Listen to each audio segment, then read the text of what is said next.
Hi friends, இந்த வீடியோவில் நம்ம என்ன பார்க்க போகிறோன்னா மாட்டோட கோமியத்தை செடிகளுக்கு எப்படி நாங்கள் உரமாக பயன்படுத்துகிறோம் அப்படிங்கிறத பற்றி பார்க்க போகிறோம். அந்த மாட்டோட யூரினெல்லாம் இப்போ யூஸ் பண்ணி உரம் தயாரிக்கிறோம்.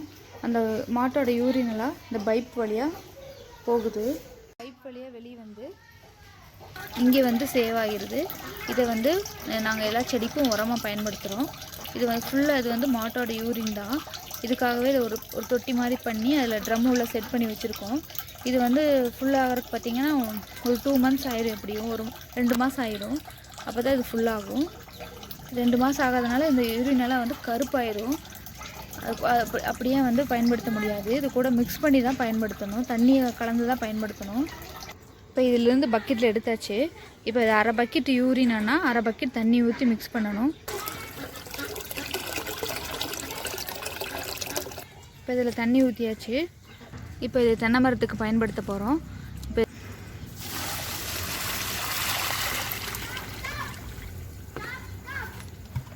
மந்த்லி ஒரு டைம் வந்து மாதம் ஒரு டைம் இப்படி தான் நாங்கள் எல்லா செடிக்கும் ஊற்றுறோம். ஆனால் இது வந்து காய் செடி பூச்செடிக்கெல்லாம் பயன்படுத்த முடியாது. இந்த மாதிரி தென்னை மரம், பெரிய மரம், அப்புறம் சப்போட்டா மரம், கொய்யா மரம் இந்த மாதிரி தான் பயன்படுத்த முடியும். செடிக்கெல்லாம் கொடுத்தோம்னா கருகி போயிடும். இப்போ நாங்கள் இது எல்லா மரத்துக்கும் அப்படி தான் பயன்படுத்துகிறோம். இது எல்லாத்தையும் இந்த தென்னை மரத்துக்கெல்லாம். இது மாட்டோட யூரின்னு. இந்த மரத்துக்கும் அதே தான் அப்படி தான் பயன்படுத்துகிறோம். ப்ளஸ் இது வந்து சாணி குப்பை, இதையும் யூஸ் பண்ணுவோம். இதுவும் போடுவோம். ரெண்டும் போடுவோம் கலந்து.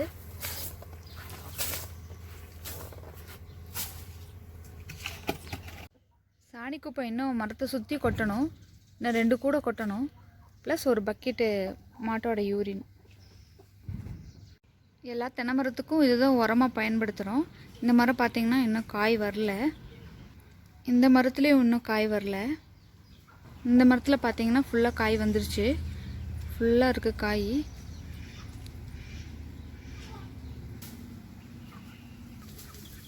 பின்னாடியும் இருக்குது, மேலேயும் பிடிச்சிருக்கு, கீழாலையும் இருக்குது. இந்த மரத்தில் ஃபுல்லாக காய் வந்துருச்சு. இந்த மரத்துலேயும் காய் நிறையா பிடிச்சிருக்கு.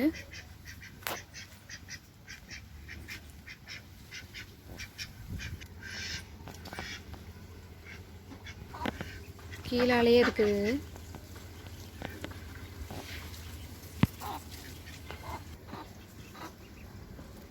இப்போ இந்த மரம் வச்சு பார்த்திங்கன்னா 2.5 வருஷம் ஆச்சு. அதுக்குள்ளே ஃபுல்லாக காய்க்கு வந்துருச்சு. இது ஒரு மரம் செவ்வழனி. இதுலேயும் காய் ஃபுல்லாக இருக்குது. இதில் நாங்கள் பாதி பொறிச்சிட்டோம்.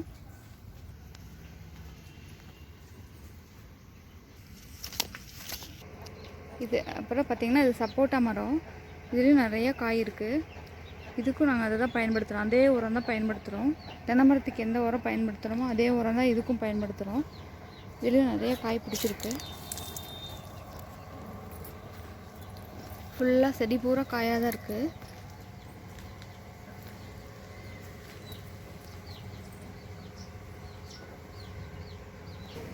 இது கொய்யாக்கா மரம்.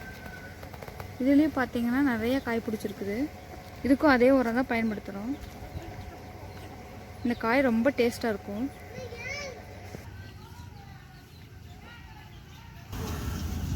இதில் காய் ரொம்ப பெருசாகும், ரொம்ப டேஸ்ட்டாகவும் இருக்கும். காய் பார்த்திங்கன்னா எல்லாம் கீழேயே இருக்குது. கீழே நின்றே பொறிச்சிக்கலாம். இன்னும் பழுக்கலை, எல்லாம் கொஞ்சம் பெருசாகணும். குட்டி குட்டியாக தான் இருக்குது. இன்றைக்கி பார்த்திங்கன்னா கிரிக்கெட் விளையாடுறாங்க.